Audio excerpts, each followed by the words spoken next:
बैठे हैं। मैं एक बात पूछना चाहूंगा साथियों से कि हम किसी के साथ संबंध रखते हैं, किसी के साथ नाता रखते हैं,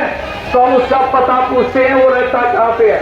हमारी कांग्रेस की कैंडिडेट का किसी को पता मालूम है कहाँ रहती है, किसी को फोन नंबर मालूम है तो बता दो। अशोक तंवर की कोठी सब जानते हैं कि सरसा में सेक्टर 20 में पहले 1 नंबर की कोठी है अशोक तंवर की, और 10 साल 15 साल से इनकी रिहाइश है, परिवार रह रहा है। कांग्रेस का कैंडिडेट गांव-गांव में प्रचार प्रसार कर रहा है, लेकिन सबसे बड़ी बात, एक बात बताओ, अगर अपन जावांगा तो ढूंढागा कठे जगह लोग अपन ले फिरे आगे ले रहे 5 लोगों ने एड्रेस को उठा कठे लाई दिए। बहन जी, एक बार फिर मोदी जी को मजबूत करने का काम करें, ताकि इलाके का चौमुखी विकास तभी संभव है जब एक दफा और केंद्र की सरकार आएगी,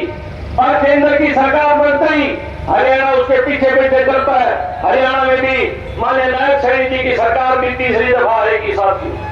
और मैं इस बात के लिए हरियाणा की मुख्यमंत्री जी का भी धन्यवाद करता हूं आप सब लोगों की तरफ से कि हमारे इलाके के अंदर जो विकास के लिए आपने पैसा दिया, इतना पैसा आज तक कभी नहीं मिला। मैं भी जिस परिवार से संबंध रखता हूं वो इस देश का बहुत बड़ा शासनदान परिवार है, लेकिन दबाव की, डर की, भय की, खौफ की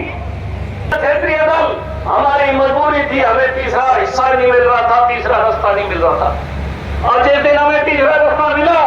तो आज ठाठे मारता जूम इस बात का गवाह है कि जब भी तीसरी ताकत आई तो लोगों ने हमेशा तीसरी ताकत को बनाने का काम किया, ताकि जो जुल्म और शोषण के खिलाफ आवाज बुलंद कर सके। तो आज आपके सामने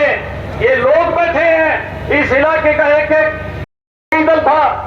मेरा ही भतीजा था, मुख्यमंत्री था, और इतने महकमे थे। और दादा गौतम तो क्या करता था कि एक लाई जीन गया खोपर सारा सोता,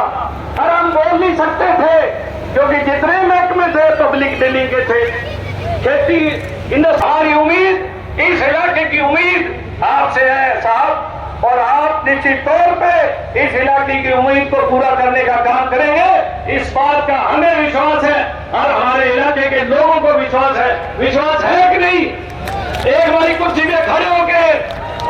हाथ खड़े करके बताओ, हमें भरोसा है हमारे इलाके के एक परिवार का आदमी,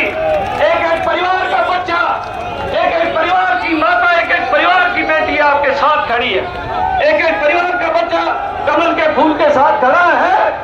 हमारे इलाके को आप खुशहाल बनाने का काम करें। हमारे इलाके का शोषण हुआ, हमारे इलाके के लोगों की आवाज को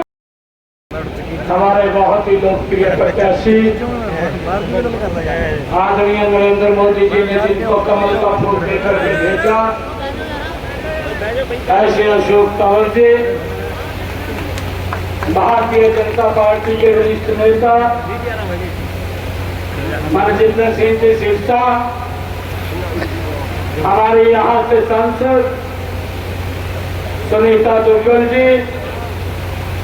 आज के कार्यक्रम के आयोजक आदित्य चौटाला जी, हमारे जिला के बहुत ही लोकप्रिय अध्यक्षा निताशा सिहाग जी, जिला के प्रभारी वेद भूला जी, प्रदेश के महामंत्री सुरेंद्र पूनिया जी, पूर्व विधायक सरदार बलकौर सिंह जी, पूर्व विधायक रामचंद्र काम्बोज जी, प्रदेश के मंत्री सुरेंद्र आर्य जी, चेयरमैन हरियाणा सरकार देव कुमार शर्मा जी, पूर्व चेयरमैन हरियाणा सरकार अमीर चंद मेहता जी, मोहनलाल कौशिक जी, मंच पर विराजमान पार्टी के सभी नेतागण, और आज इस भव्य कार्यक्रम में डोरीवाला की इस ऐतिहासिक भूमि के ऊपर भारी संख्या में उपस्थित सभी महानुभाव, मातृशक्ति, आप दोनों को हाथ जोड़ करके प्रणाम करता हूँ, राम राम करता हूँ। भाइयों, चुनाव चल रहा है। 25 मई को इस देश की सबसे बड़ी पंचायत का हमने चुनाव करना है। मुझे ध्यान में है कि लगातार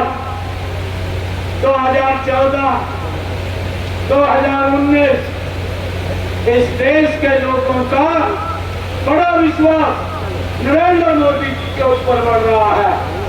और हर बार चुनाव के अंदर नरेंद्र मोदी जी जो ईमानदारी से काम कर रहे हैं, देश को जो आगे बढ़ाने का काम कर रहे हैं, जो देश के गरीब की चिंता कर रहे हैं, जो देश के किसान की चिंता कर रहे हैं, जो देश की महिलाओं की चिंता कर रहे हैं, जो देश के युवाओं की चिंता करते हुए इस देश के विश्वास को लगातार बढ़ा नरेंद्र मोदी जी के पक्ष में देश के लोग कर रहे हैं। भाइयों, 2024 और 2014, भाइयों 2014 का भारत भी आप लोगों ने देखा है और 2024 का भारत भी देख रहे हैं। एक जमीन आसमान का अंतर आप लोगों को इन 10 वर्षों के अंदर नजर आ रहा है। भाइयों, चाहे देश की समस्याएं हैं, एक एक समस्या का समाधान इन 10 वर्षों में नरेंद्र मोदी जी ने किया है। हमारी संस्कृति का संरक्षण भी करने का काम इन 10 वर्षों के अंदर हमारी सरकार ने, नरेंद्र मोदी की सरकार ने किया है। भाइयों, जो लोग बोलते थे, जो समस्या को समस्या बना करके लोगों को डरा करके वोट लेने का काम करते रहे, आज भी उनके पास कोई विजन नहीं है, कोई नीति नहीं है, कोई योजना नहीं है। और अगर कोई योजना है या कोई विषय है, एक ही बात है कि अगर नरेंद्र मोदी तीसरी बार प्रधानमंत्री बन गए तो इस संविधान को खत्म कर देंगे। भाइयों, लोगों को डरा करके वोट लेने का काम करते हैं। मैं आज आप लोगों के बीच में बताना चाहता हूँ, हमारे पूर्व वक्ताओं ने इसके ऊपर प्रकाश डाला है। भाई, आने का होता है ऐसे प्रधानमंत्री के ऊपर जो दिन रात इस देश की सेवा के अंदर लगा हुआ है और दुनिया के अंदर भारत का झंडा भाइयों ऊंचा करने का काम पिछले 10 वर्षों में जिसने किया है। मुझे खुशी है, मैं जब देखता हूँ, चाहे केदार बाबा के जीर्णोद्धार की बात हो, चाहे काशी विश्वनाथ के जीर्णोद्धार की बात हो, चाहे हेमकुंड साहिब के जीर्णोद्धार की बात हो, चाहे भाइयों उस क्षेत्र के अंदर हमारे भगवान श्री कृष्ण के जहाँ ज्योति सत्य गीता का संदेश दिया उसके जीर्णोद्धार की बात हो, चाहे सोमनाथ के मंदिर की जीर्णोद्धार की बात हो। और भाइयों, जब हम देखते हैं जहाँ गुरु नानक देव जी का प्रकाश पर्व हुआ, सीधा पाकिस्तान के अंदर वो स्थान है और किसी से अपेक्षा नहीं कर सकते, इसी व्यक्ति से अपेक्षा कर सकते हैं जिसने जो हमारे लाखों श्रद्धालु गुरु नानक देव जी के दर्शन करना चाहते थे, वो बॉर्डर के ऊपर खड़े होकर के ही दर्शन करते थे। परंतु नरेंद्र मोदी जी ने करतारपुर कॉरिडोर बना करके सीधा गुरु नानक जी के प्रकाश पर्व तक रास्ता बनाने का काम ये पहली बार अगर कोई व्यक्ति कर सकता है तो नरेंद्र मोदी जी जैसा व्यक्ति है। भाइयों, ऐसा व्यक्ति भाइयों हमने समझना है कि कौन सी सरकार काम करने वाली, कौन सी सरकार बात करने वाली है। भाइयों, चाहे किसान के हित में फैसले की बात हो, नरेंद्र मोदी की सरकार ने कड़ाई से मजबूती से किसानों की मजबूती के लिए फैसले लिए हैं। चाहे महिलाओं के सशक्तिकरण की बात हो, महिलाओं की सशक्तिकरण के लिए नरेंद्र मोदी जी ने कड़ाई से फैसला लिया है। कांग्रेस की सरकार लंबे समय से महिलाओं के और संरक्षण के बिल को रोक करके बैठी थी, परंतु नरेंद्र मोदी जी ने नारी शक्ति वंदन बिल ला करके उन माताओं बहनों को सम्मान देने का काम भी इन्हीं 10 वर्षों के अंदर किया है। भाई, हमारे देश के नौजवान भाइयों आर्मी के अंदर भारी संख्या के अंदर है। हमारे प्रदेश के नौजवान वन पेंशन देने का काम भी अगर किसी ने किया है तो नरेंद्र मोदी जी ने उसको सम्मान देने का काम किया है। भाइयों, इन्होंने तो समस्या बना करके लोगों को डराने का काम किया है, जब आज हर वर्ग के लिए काम हो रहा है। 2024 के अंदर एक बार फिर से इतिहास को दोहराने के लिए इकट्ठा हुए। 2014 के अंदर हम लोग एक आशा लेकर आए, एक उम्मीद लेकर आए। हमने उस आशा के तहत माननीय नरेंद्र मोदी जी को प्रधानमंत्री बनाया। उसके बाद 2019 के अंदर हमें विश्वास हो गया कि ये प्रधानमंत्री हम लोगों के लिए काम करेगा। और अब की बार जो 2024 का चुनाव है, ये चुनाव गारंटी का चुनाव है, माननीय प्रधानमंत्री श्री नरेंद्र मोदी जी की गारंटी।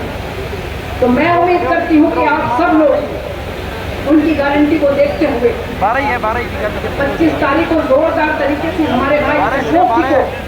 यहाँ से जिताकर बड़ी पंचायत के अंदर भेजने का काम करें, क्योंकि जितना काम माननीय मुख्यमंत्री श्री मनोहर लाल जी ने, जो पूर्व में मुख्यमंत्री थे, उन्होंने इस इलाके में बिना किसी भेदभाव के किया, और उसी तरीके से माननीय प्रधानमंत्री श्री नरेंद्र मोदी जी ने जिस तरह से हमारे पूरे देश को एक नई ऊंचाइयों पर पहुंचाने का काम किया, तो हम उम्मीद करते हैं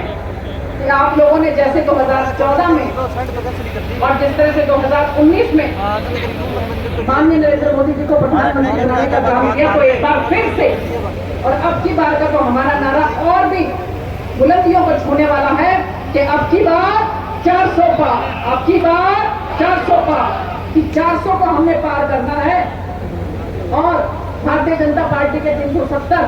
से ज्यादा हम अगर सांसद बनाकर बड़ी पंचायत में भेजेंगे, तो माननीय प्रधानमंत्री जी जो सपने अधूरे रह गए, उन सपनों को भी पूरा करने का काम हम करेंगे। आप सब लोग अपने प्रत्याशी से वाकिफ हैं। 2009 में सांसद बनकर वो बड़ी पंचायत के अंदर पहुंचे, आप लोगों की आवाज को बुलंद किया, और उसके बाद 2014 में और फिर 2019 में, और अब वो चौथी बार आप लोगों के बीच में मैदान में है। और जैसा कि अभी हमारे भाई ने भी कहा कि उनका निवास सिरसा के अंदर है, हमें जो जिम्मेवारी है एक सांसद होने के नाते आप लोगों ने दी, उसको हमने बड़ी मेहनत के साथ और बड़ी ईमानदारी के साथ पूरा करने की कोशिश की। और मुझे उम्मीद है कि जैसे भाई हमारे आदित्य ने कहा कि हम जितनी भी कोशिश कर लें, 18 लाख हमारा वोटर है, इतनी बड़ी लोकसभा है, हर किसी को सेटिस्फाई नहीं किया जा सकता। लेकिन कोरोना काल और जिस तरह का समय रहा, फिर भी हमने बहुत कोशिश की कि हम तसल्ली के साथ आप लोगों का काम कर सकें। कम से कम मुझे मेरी अंतरात्मा से तसल्ली है कि मैंने अगर किसी का कोई भला नहीं किया तो कभी बुरा भी नहीं किया। और इसलिए हम उम्मीद करते हैं कि अब जो माननीय हमारे पूर्व के मुख्यमंत्री और जो हमारे नेतृत्व ने हमारे भाई अशोक जी को यहाँ से आप लोगों के बीच में भेजा है, तो हम लोग बहुत मेहनत के साथ हमारे भाई को 25 तारीख को जो है वो कमल का बटन दबाकर बड़ी पंचायत के अंदर भेजेंगे, ताकि ये आपके सिरसा की आवाज को फिर से बहुत बुलंद तरीके से रख सके। तो बहुत ज्यादा कुछ ना कहते हुए, क्योंकि आप सब लोग हमारे आदरणीय मुख्यमंत्री जी को सुनना चाहते हैं, जब से इन्होंने मुख्यमंत्री का पद संभाला है, हमारे कार्यकर्ताओं के अंदर एक अलग सा ही जोश है। कितनी बार हमारे यहाँ के कार्यकर्ता मुख्यमंत्री निवास पर इनसे जाके मिल चुके हैं, और उनके द्वार जो है मुख्यमंत्री निवास के 24 घंटे आप लोगों के लिए खुले रहते हैं। तो मुझे उम्मीद है कि यहाँ की जो भी समस्याएं हैं, उन समस्याओं का समाधान करते हुए माननीय मुख्यमंत्री जी समय समय पर हम लोगों की सुध लेते रहेंगे, हमारे यहाँ पर आते रहेंगे। इन्हीं शब्दों के साथ आप सब लोगों का बहुत बहुत धन्यवाद। और एक बार फिर से मैं उम्मीद करती हूँ कि अब की बार बहुत बहुत धन्यवाद। जय हिंद, जय भारत, भारत माता की बहुत बहुत धन्यवाद।